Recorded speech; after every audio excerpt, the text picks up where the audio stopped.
Welcome to एमकेंटल दोस्तों, channel में आपका स्वागत है। आज फिर मार्केट ने एकदम शानदार दिन दिखाया। हमारे लेवल्स के हिसाब से परफेक्टली काम कर कर हमें बहुत अच्छा मौका दिया पैसा कमाने के लिए। आई होप आपने भी कमाया होगा।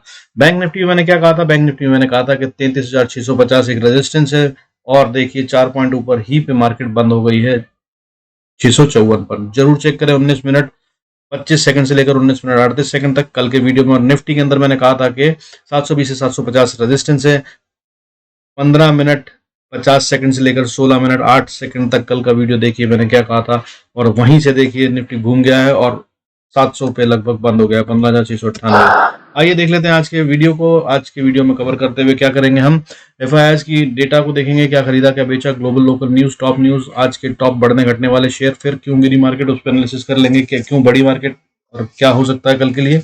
Levels to trade for Nifty and bank Nifty. तो आज क्या हुआ निफ्टी में? निफ्टी ने क्लोज करा है 15,699.25 पर 142.60 पॉइंट के गेन के साथ, लगभग 0.92% का गेन। जो कल हम बढ़े थे वो 143 पॉइंट बढ़े थे, लगभग उतना ही आज बढ़े हैं 142.60 पॉइंट्स। बैंक निफ्टी में क्या हुआ? बैंक निफ्टी में क्लोज हुआ है 33,627 पर, लगभग 492 पॉइंट्स का गेन, 1.49% के गेन के साथ। और ये स्लो चल रहा है बैंक निफ्टी, ये किसी तरफ कुछ करने वाला है, इस पे नजर रखिएगा। मैं बता रहा हूं आपको, मार्केट अभी भी शांत नहीं है। There is something which is about to come. तो आज बढ़ने वाले शेयर जो थे वो 15,564 शेयर बढ़ रहे थे, सॉरी, और 382 शेयर गिर रहे थे। 382 शेयर गिर रहे थे, अगेंस्ट दैट 1564 शेयर बढ़ रहे थे। और आज जो हमने हफ्ता क्लोज कर रहा है उसके हिसाब से हमने पिछले एक हफ्ते के अंदर निफ्टी के अंदर 2.56 गेन परसेंट का गेन करा है। और अगर हम बात करें बैंक निफ्टी की तो उसमें भी हमने 2.7% का गेन करा है, वीकली परसेंटेज ऑफ गेन है। Further I request you please go through the disclaimer. This video is only made for educational purpose. I am not a SEBI registered analyst. Further आइए ग्लोबल न्यूज देख लेते हैं। Global news के तहत में 22 Chinese air force planes Taiwan के air defence zone में घुस गए थे ऑन थर्सडे, ऐसा कह रहे हैं Taiwan defence minister. Further US manufacturing PMI data आया यूएस का, उसके तहत में manufacturing PMI is eight lowest since जुलाई 2020, और साथ ही में लोएस्ट सर्विसेज मैन्युफैक्चरिंग में लोएस्ट सिंस 2020, और सर्विसेज में लोएस्ट सिंस जनवरी 22 का रिकॉर्ड बना दिया, यानी कि इस साल के लोएस्ट सर्विसेज में और 2020 के लोएस्ट मैन्युफैक्चरिंग में है यूएस। इस समय बुरी स्थिति है।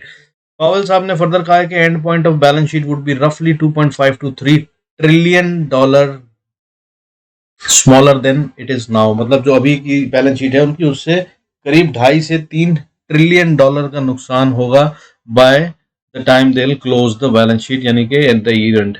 तो मतलब अभी और कमियां और घाटे होने हैं 2.5 से 3 ट्रिलियन डॉलर के। That's what they are expecting.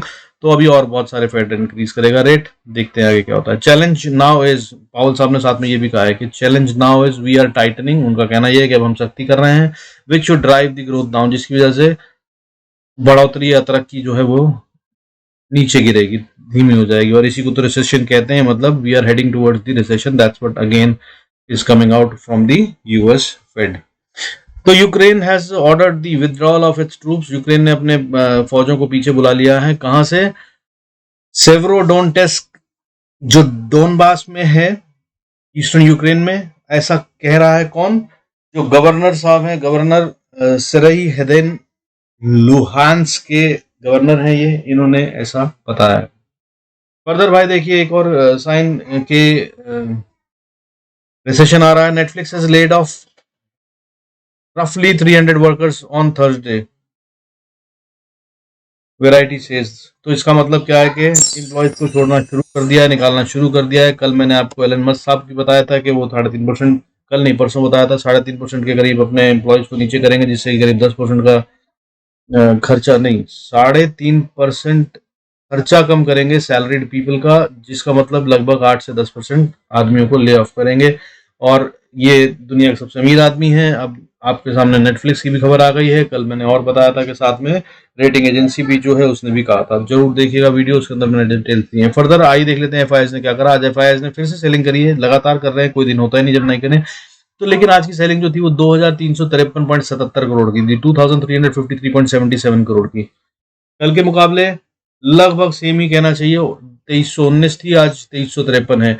और डीआईएस ने क्या करा, उसके अगेंस्ट में बाइंग करी है, 2213 करोड़ की बाइंग करी है रोज की तरह, और कल के मुकाबले 200 करोड़ की कम बाइंग करी है। फिर भी मार्केट ऊपर उठी है, क्योंकि आज आखिर तक उम्मीद तो की जा रही थी कि मार्केट गिरेगी गिरेगी गिरेगी, एफआईआई आएंगे और बेचेंगे बेचेंगे। However it did not happen, और इसकी उम्मीद 3 बजे तक शायद बरकरार थी। इसकी वजह से ऑप्शंस के प्रीमियम टूट ही नहीं रहते। सेलर्स, ऑप्शन सेलर्स के लिए बहुत खतरनाक समय चल रहा है इस समय, कमा ही नहीं पा रहे हैं बेचारे, और बल्कि नुकसान भी हो रहे हैं। जिन दिनों स्ट्रेडल वगैरह बन रहे हैं रोज, वो कमा लिया। आज तो खैर स्ट्रेडल का दिन था, मगर और बहुत दिन है। देख लिया कि ऑप्शन सेलर्स जो हैं इस समय उनके बुरे दिन चल रहे हैं, और ट्रेडर्स जो बायर हैं उनके आजकल अच्छे दिन चल रहे हैं। They're making good money. Hope this will continue for all those who are making profit.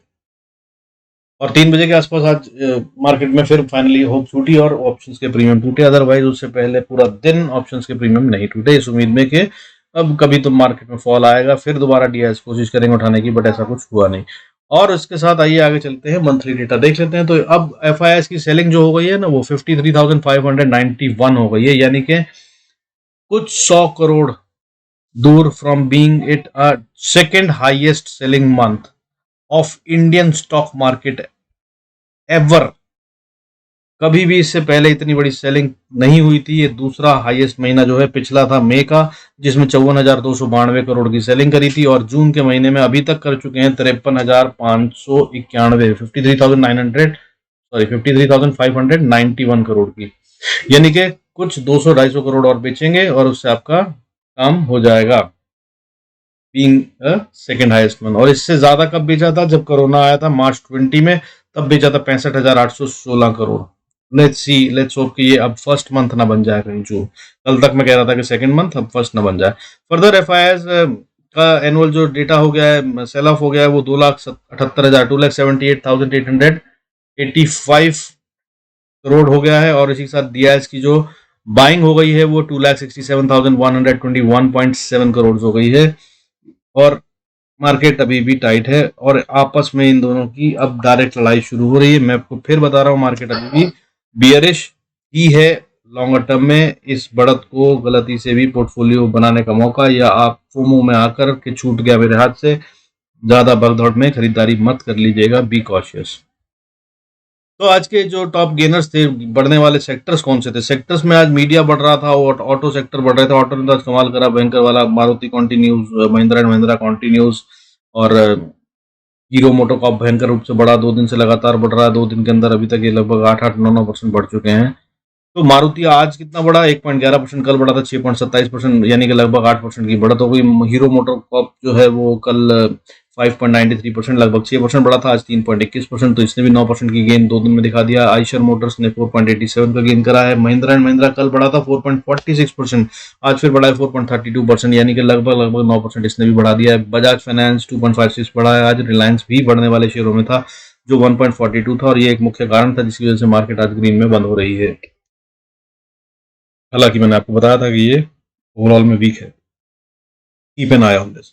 Top loser share कौन से थे आज? टॉप लूजर सेक्टर में सिर्फ आईटी सेक्टर था जो गिर रहा था, वो भी बहुत ज्यादा नहीं गिरा, लेकिन हाँ अच्छी खासी गिरावट है कह सकते हैं। मगर ये मैंने आपको बताया था कि होगा, जिस दिन मार्केट उठेगी तो उस दिन आईटी गिरेगा, और जिस दिन मार्केट गिरेगी उस दिन आईटी को बचाना होगा। बैंक्स और आईटी हैं जो सेव कर सकते हैं निफ्टी को, अदरवाइज दिक्कत हो जाएगी। तो आज कौन कौन से शेयर्स हैं जो गिरे? वो थे tech Mahindra, Infosys, TCS, HCL tech, Apollo hospital, ये सब लगभग 1%, आधे परसेंट से 1% के बीच में गिरे हैं। इसके अलावा बड़े गिरने वाले शेयरों में कौन थे? ये वो शेयर बताए मैंने जो आईटी के थे और जो इम्पैक्टफुल हैं, जिनकी वैल्यूएशन निफ्टी में ज्यादा है। दूसरे जो परसेंटेज में ज्यादा गिरे हैं वो है persistent 3.16%, Mindtree 2.88%, HPCL 2.59%, L&T infotech 2.4% गिरे हैं, एम्फेसिस 2.17% गिरा है। ऐसे ही बहुत सारे शेयर गिरे हैं, लेकिन मार्केट को फिलहाल ग्रीन में मैनेज कर लिया, और ये श्योरली मैनेजमेंट है। मैं आपको बार बार बता रहा हूँ, बी कॉशियस। और अब इस समय निफ्टी और बैंक निफ्टी एक रेजिस्टेंस पे पहुंच गए हैं। हालांकि अभी भी कल का मंडे का बायस पॉजिटिव दिख रहा है, लग रहा है कि मार्केट अभी और ऊपर जा सकती है, लेकिन दोस्त मैं अभी बाय नहीं कर रहा हूँ। बाकी आप समझदार हैं, जैसा आप ठीक समझे वैसा आप कर सकते हैं। Please go through the disclaimer before we move on to Bank Nifty and Nifty analysis for the trade tomorrow, that is on Monday. आइए इसके बाद देख लेते हैं कि हम निफ्टी में और बैंक निफ्टी में क्या कर सकते हैं मंडे को। देखिए पहले तो लेवल बता दूं आपको, मैंने जो रेंज बताई थी उसके हिसाब से कितना शानदार काम करा है। देखिए मोटी वाली लाइन आपको बताया था कि रेजिस्टेंस है 15,720 से 750 की लाइन है, ये 658 से मैंने कहा था कि रेजिस्टेंस में आ जाएगा, और वहीं पे देखिए जाकर छू कर आ गया। अगर आप देख पा रहे हैं तो गौर से देखिए, मैं इसको बड़ा कर देता हूँ। ये देखिए इस लाइन को छूता है और नीचे आ जाता है। 2 बार सुबह खुला ऊपर इससे हालांकि, और उसके बाद फिर ये दोबारा इसको कर नहीं पाया। हालांकि दोबारा एक बार ट्राई करा, 2:15 पे इसने कोशिश करी कि ऊपर पार कर ले, लेकिन नहीं कर पाया, और उसके बाद फिर नीचे आया और अभी भी ये रेजिस्टेंस से नीचे ही बंद हुआ है और यहाँ पर गैप छोड़ के गया है। इसे फिल करने आना होता है आपको, मैं जैसा हमेशा बताता हूँ। तो ये खतरनाक बात है, बट अगर जिस तरह का डेटा भी ग्लोबल बन रहा है, मंडे को गैप अप हो जाता है तो ये रेजिस्टेंस पार हो जाएगी, और अगर ये रेजिस्टेंस पार हो जाती है तो 15,900 के लिए निफ्टी ओपन हो जाएगा। हालांकि उससे पहले एक और क्रिटिकल लेवल है जो कि 15,790 के आसपास है। इसको अचीव कर लेगा, पहले हो सकता है गैप अप से ही हो जाए, जैसे भी हो जाए इसको अचीव करने के बाद 15,860 से 900 तक का लेवल खुल जाएगा। तो ये है लेवल्स ऊपर के लिए, और अगर 900 को पार कर लिया तो 16,004 पे एक रेजिस्टेंस है छोटी सी, और उसके बाद 16,070 पे एक अच्छी सीरियस रेजिस्टेंस आती है। तो मंडे के लिए जो सीरियस रेजिस्टेंस है वो कौन कौन सी हैं? एक तो जिसपे खड़ा हुआ है वो है 15,730 के आसपास, 750 तक, और उसके बाद अगली रेजिस्टेंस जो बहुत बड़ी वाली है, जो स्ट्रांग वाली है, रोक सकते हैं और टाइम बताएंगे, वो 15,860, और उसके बाद अगली वाली जो स्ट्रांग रेजिस्टेंस है वो 16,070 पे है। हालांकि उससे पहले 16,000 भी क्रिटिकल लेवल रहेगा, 15,900 भी।